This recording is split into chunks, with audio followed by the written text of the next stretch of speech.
Habari za wakati huu, naitwa Fatma Almasi Nyangasa, ni mkuu wa wilaya ya Kondoa.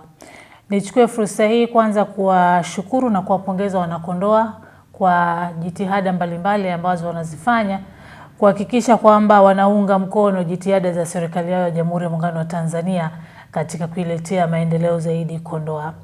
Lakini pia nichukue fursa hii kuwakumbusha wanakondoa wenzangu kwamba leo tarehe 16 mwezi wa 5 tumeanza zoezi zima la uandikishaji na uhakiki na kurekebisha taarifa zetu kwenye daftari la kudumu la wapiga kura.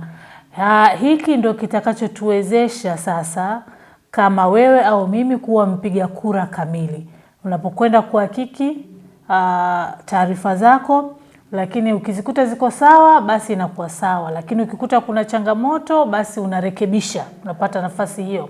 Hii ni zoezi la pili baada ya ile zoezi la kwanza la uandikishaji kukamilika. Kwa hiyo hii ni fursa ya kipekee sana ambapo niwaombe sasa wanakondoa wote wenzangu, wananchi wa Kondoa, tujitokeze kushiriki kikamilifu kwenye awamu hii ya pili ya uboreshaji, uhakiki wa taarifa zetu, lakini pia kupata fursa ya kujiandikisha upya kama wewe hukuwahi kujiandikisha nyuma.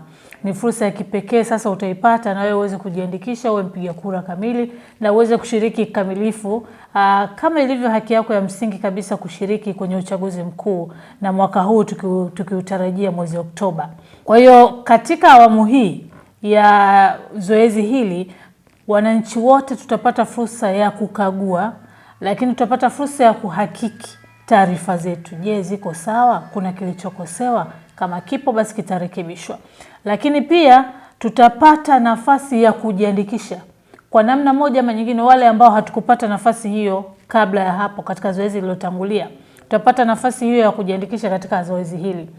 Na wale ambao walikuwa labda hawajatimiza umri wa miaka 18 ili waweze kujiandikisha, nao pia watapata fursa hiyo katika awamu hii. Kwa hiyo ni kitu cha msingi sana na ni muhimu wote tukajitokeza ili tuweze kushiriki kikamilifu na ituwezeshe basi na sisi kushiriki kwenye uchaguzi mkuu hapo ifikapo mwezi Oktoba.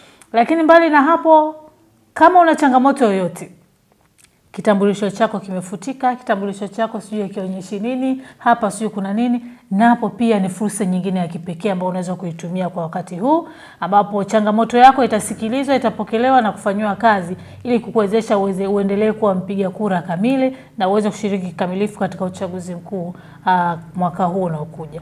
Kipekee kabisa tuna vituo viwili kwenye kila kata kwa wilaya nzima, na baadhi ya wilaya zina vituo vitatu. Kwa hiyo tuna vituo viwili kwenye kila kata kumwezesha kila mwananchi aweze kupata fursa hii. Kwenye kile kituo cha zamani ambacho ulijiandikisha, unaweza kwenda pale ili ukaone ile listi yako na ukaangalie vizuri taarifa ambazo ziko pale.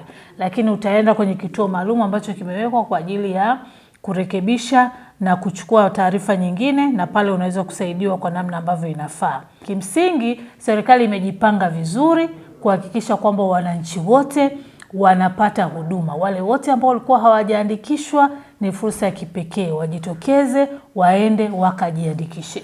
Kama ulikuwa chini ya umri wa miaka 18, nafasi ni hii katika awamu hii ya pili. Nenda kajiandikishe. Kama hukuweza kujiandikisha kwenye awamu iliyopita kwa namna yoyote ile, kwa sababu zozote zile, basi nafasi pia ni hii, nenda kajiandikishe. Lakini kama una changamoto yoyote kwenye taarifa zako, nafasi pia ni hii, nenda kahakiki taarifa zako, na kama kuna changamoto upate nafasi ya kurekebisha, kufanyia marekebisho pale ambapo panahitaji kufanyiwa marekebisho.